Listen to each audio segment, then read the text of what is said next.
তে যত দোষ মায়েদের, তাই না? কারণ মা যদি ছেলেকে শাসন করে তখন ঘরেতে কি হয়, ঠাকুমা দাদু থাকলে, এই ছেলেকে শাসন করবি না, আমরা এখনও বেঁচে আছি, হলো।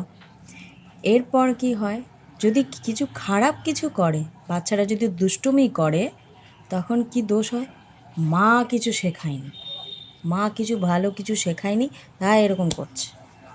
যত দোষ মায়েদের। এবার যদি ভালো কিছু যদি করে বাচ্চারা, তখন কি হয়, তখন বাবাদের নাম হয়, বাবা অমুকজনার ছেলে এটা, তাই ভালো করেছে, বাবা তো খুব ভালো ছিল তাই ছেলে ভালো হয়েছে। মাদের কোথাও সুনাম নেই, দুঃখ, তাই না? সবাইকে আমি জানাই, যারা মাধ্যমিক পরীক্ষা দিচ্ছ, খুব ভালোভাবে পরীক্ষা দাও। আমার ছেলেও পরীক্ষা দিচ্ছে, হ্যাঁ।